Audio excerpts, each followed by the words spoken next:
इस्लामाबाद के दूसरे खौफ की वजह है भारत की नई परमाणु पनडुब्बी आईएनएस अरिघात, जिसे 24 घंटे पहले ही विशाखापत्तनम में भारतीय नौसेना में शामिल किया गया है और पिछले 24 घंटे से इस्लामाबाद में अरिघात 15 मिनट में इंडिया को मलियामेट कर सकते हैं। और आप देखें कि वो पहली दफा 1971 के बाद हिंदुस्तान ने बाज़ाब्ता इंटरनेशनल बॉर्डर क्रॉस करके पाकिस्तान पर हमला किया था।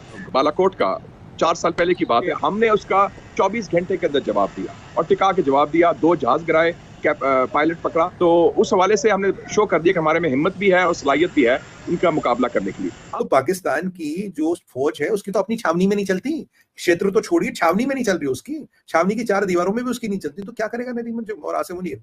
और अगर आप एम्युनिशन देखिए, कितने दिन का एम्युनिशन है सर इनके पास, 2 दिन का, 3 दिन का। अब वो डिसाइड करें बलूचिस्तान में खर्च करेंगे, ये केपीके में खर्च करेंगे, या अगर भारत ने कुछ कर दिया तो भारत के केस खर्च करेंगे।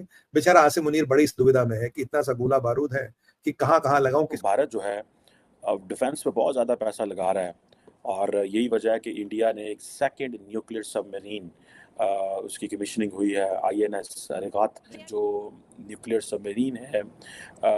ये न्यूक्लियर ऑब्वियसली मिसाइल्स भी फायर कर सकती है। जो रिप्रेशन होगी वो उसी तरीके से अब होगी स्ट्रॉन्ग।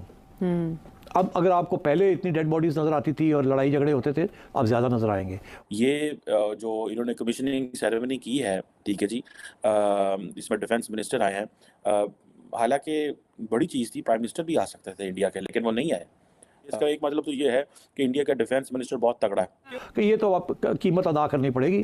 भारतीय जल सेना को अपनी दूसरी परमाणु पनडुब्बी मिल गई है और इसे देखकर भाई पाकिस्तानियों की हालत खराब हो गई है, क्योंकि ना तो पाकिस्तान ऐसी पनडुब्बी बना सकता है और ना पाकिस्तान ऐसी पनडुब्बी खरीद सकता है, क्योंकि पाकिस्तान की इतनी औकात नहीं है, ना ही पाकिस्तान के पास इतना पैसा है कि अपने अब्बाजान चाइना से इस तरीके की पनडुब्बी खरीद ले। यहाँ तक कि पाकिस्तानियों को इसके बारे में नॉलेज तक नहीं है कि भैया ये पनडुब्बी क्या है। ये जो पनडुब्बी है ये बिना डीजल के चलेगी, मतलब इसके अंदर परमाणु रिएक्टर लगा हुआ है, इसको ना किसी डीजल की जरूरत है। इसको कितने भी टाइम तक भाई समुद्र के अंदर रखो, कोई फर्क नहीं पड़ता, कितना भी घुमाओ फिराओ, ये कभी भी चाइना के नीचे से, कभी पाकिस्तान के नीचे से, कहीं से भी निकल जाएगी, पर इनको भनक तक नहीं लगेगी कि क्या हुआ है, क्योंकि इस पनडुब्बी को इस तरीके से तैयार किया गया है कि कोई भी रडार इसे आसानी से नहीं पकड़ सकता। मतलब ये कभी भी चाइना के नीचे से निकल जाए, कभी पाकिस्तान के नीचे से निकल जाए, और किसी को पता नहीं चलने वाला कि क्या हुआ है। और जो भारत की पुरानी परमाणु पनडुब्बी है उससे कई गुना ज्यादा शक्तिशाली है, मतलब उससे आकार में बड़ी है और उससे ज्यादा वेपन्स ले जाने में सक्षम है, तक कि परमाणु हमला करने में सक्षम है। मतलब कभी पाकिस्तान के ऊपर हमला हो जाए, कभी चाइना के ऊपर हमला हो जाए, भाई किसी को भनक नहीं लगने वाली कि कहां से कुछ हुआ है। मतलब इस तरीके की भारत ने पनडुब्बी बनाई है जिसके बारे में भैया पाकिस्तान ने कभी अंदाजा भी नहीं लगाया था। इसलिए भाई पाकिस्तान परेशान है, क्योंकि भारत जो है दिन पर दिन पाकिस्तान के सामने बहुत ही मजबूत होता जा रहा है और पाकिस्तान दिन पर दिन कमजोर होता जा रहा है। कहीं पाकिस्तान को बीएलए वाले ठोक रहे हैं, कहीं पाकिस्तान को टीडीपी वाले ठोक रहे हैं। मतलब पूरे पाकिस्तान में इस टाइम पे गृह युद्ध चला हुआ है। आधा पाकिस्तान तो पाकिस्तान के हाथ से पहले ही जा चुका है। मतलब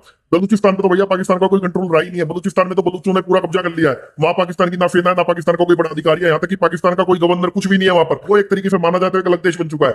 मतलब पाकिस्तान 2 टुकड़ों में ऑलरेडी कट चुका है। अब बस पाकिस्तान का कहने को ही रह गया कि बलूचिस्तान हमारा है, पर बलूचिस्तान पाकिस्तान का नहीं है, क्योंकि ना तो पाकिस्तान की इतनी हैसियत है कि वो बलूचिस्तान में जाकर सैन्य कार्रवाई करवाए, क्योंकि पाकिस्तान के पास में वेपन्स नहीं है सैन्य कार्रवाई करवाने के लिए। और अगर पाकिस्तान गलती से बलूचिस्तान में घुसता है, सैन्य कार्रवाई करवाता है, मतलब हथियार इस्तेमाल करता है, तब पाकिस्तान की ऐसी फटके चार हो जाएगी। मतलब पाकिस्तान फिर तो भैया बिल्कुल तबाह बर्बाद हो जाएगा, क्योंकि पाकिस्तान के पास फिर कुछ भी नहीं बचने वाला। मतलब जिन हथियारों के दम पे पाकिस्तान भारत को आके दिखाता है, मतलब जिन 1-2 दिन के हथियारों के दम पर पाकिस्तान का उछलता है, वो भी खत्म हो जाएंगे बलूचिस्तान में। ऐसी हालत हो जाएगी पाकिस्तान की कि भैया पाकिस्तान की आर्मी भी फिर हथियारों की भीख मांगेगी। और चाइना कहां तक पाकिस्तान की हेल्प करेगा। मतलब चाइना भी भैया थक जाएगा पाकिस्तान की हेल्प करने। मतलब बलूच वाले इतना तोड़ेंगे पाकिस्तान। दोस्तों, भारत जो है अब डिफेंस पे बहुत ज़्यादा पैसा लगा रहा है और यही वजह है कि इंडिया ने एक सेकंड न्यूक्लियर सबमरीन उसकी कमीशनिंग हुई है, आईएनएस अरिघात। और आईएनएस अरिघात जो है ये ज्वाइन करेगी आईएनएस अरिहंत, क्योंकि इंडिया ने अपना जो न्यूक्लियर ट्राइड है, आई थिंक 2018-19 में कंप्लीट कर लिया था। और ये जो याद रखें, जो न्यूक्लियर सबमरीन है, ये न्यूक्लियर ऑब्वियसली मिसाइल्स भी फायर कर सकती है। अब इंडिया जो है, पहले भी इंडिया के पास न्यूक्लियर ट्राइड था। न्यूक्लियर ट्राइड से मुराद ये है कि लैंड, एयर एंड सी तीनों जगह से इंडिया जो है वो न्यूक्लियर हमले जो है वो कर सकता है, ठीक है। अब ये एक सेकंड न्यूक्लियर सबमरीन जो है वो कमीशन हुई है अरिघात के नाम से। इसका मतलब क्या है, इसकी सिर्फ डायरेक्शन समझने की ज़रूरत है।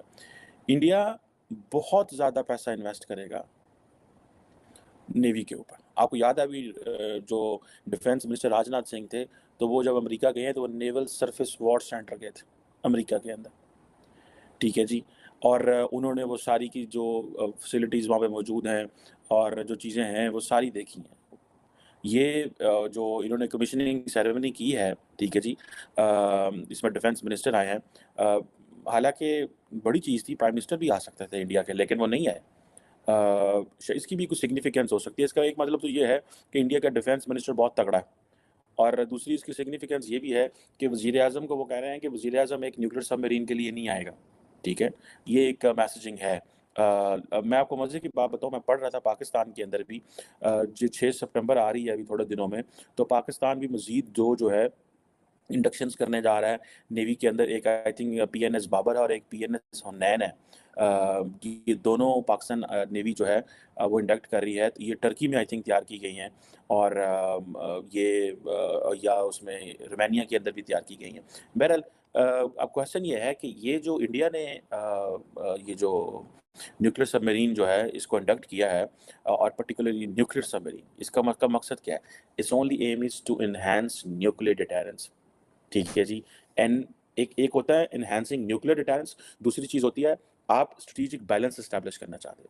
आप देखते हो कि चाइना के पास क्या है, ठीक है? अब चाइना को ये है कि जी अच्छा हमारे पास तो कुछ 60-70 के करीब जो है वो सिर्फ़ और सिर्फ सबमरीन्स ही हैं, ठीक है? तो इंडिया के पास तो इस तरह ये 2 सबमरीन ऐसी हैं, तो वो एक ज़ाहिर बात है एक स्ट्रेटेजिक सुपीरियॉरिटी एक मुल्क फ़ील करता है। And then obviously the other party feels strategic inferiority कि भाई हमारे पास we don't have that kind of वो नहीं है, रिसोर्सेज नहीं है, पैसे नहीं है, क्या करें, किधर जाएं, किधर ना जाएं। ये एक चीज़ें सारी बात है जो लोग करते हैं, वो उनको इस चीज़ की एहसास होता है कि ये आइंदा आने वाले दिनों में हमारे लिए क्या मसले मसाइल इसमें हो सकते हैं। हमारे एक प्राइम मिनिस्टर थे 50s में, बोगरा साहब, उन्होंने एक दफा कहा था कि हमें अगर अपने लोगों को भूखा भी मारना पड़ा तो हम भूखों मार देंगे, लेकिन डिफेंस वीक नहीं होगा। और भाई लोगों को जब भूखा मारोगे तो डिफेंस किसका करोगे? तो अनफॉर्चुनेटली हमारी ये जो अप्रोच रही है ना, उसने हमें तबाह कर दिया है। शकील साहब, ये बजाय क्या इसके, भुट्टो साहब ने भी कहा था ना कि घास खाएंगे लेकिन एटम हम बनाएंगे। या दैट्स राइट। और उन्होंने तो 1000 साल तक जंग की भी बात की थी। भाई पाकिस्तान क्या इसलिए बनाया था कि हमने 1000 साल तक जंग लड़नी है, या आपने अपने अवाम को बेहतर जिंदगी देनी थी, उनको फैसिलिटीज देनी थी, उनको तालीम देनी थी, सेहत देनी थी? तो हमारे जो हैं मतलब ऐसे लोग जो वेस्ट से पढ़ के गए, बर्कले से, ऑक्सफोर्ड से, उनकी भी अप्रोच इसी तरह की रही कि हमने जनाब इंडिया को जो है ना नीचा दिखाना है, और हम बड़े मार्शल लोग हैं, हम जंग में बहुत अच्छे हैं। तो इस तरह की बातें जो हैं, अब देखिए इंडिया के जो लोग हैं, इंडिया के लीडर्स, उन्होंने कभी इस तरह की जो है ना बेलिजरेंट स्टेटमेंट्स नहीं दी, to the best of my knowledge, जैसी हमारे लीडर्स देते रहे हैं, हमारे साइंसदान देते रहे हैं। एक साइंसदान उठता है, वो कहता है जी हम 15 मिनट में इंडिया को मलियामेट कर सकते हैं। दूसरा कहता नहीं नहीं हम 10 मिनट में तबाह कर सकते हैं इंडिया को। एक कहता जी 5 मिनट में कर सकते हैं। यार ये क्या क्या है ये? क्या कभी इंडिया के किसी साइंसदान ने ऐसा बयान दिया कि हम चाइना को 15 मिनट में तबाह कर सकते हैं या पाकिस्तान को तबाह कर सकते हैं? ये साइंसदानों के करने की बात नहीं है। उनको तो जो असाइनमेंट दी जाए उस तक आप अपने आप को रखें, लिमिट रखें। तो इस तरह की जो बयानबाजी है सस्ती शोहरत के लिए, this is not good for you, for the country. आप क्या इमेज प्रोजेक्ट करते हैं अपने मुल्क का जब आप ऐसी बातें करते हैं कि आपका जो फोकस है वो डेथ एंड डिस्ट्रक्शन है, नथिंग एल्स? आप जो पॉजिटिव चीजें हैं उनमें क्यों नहीं मुकाबला करते इंडिया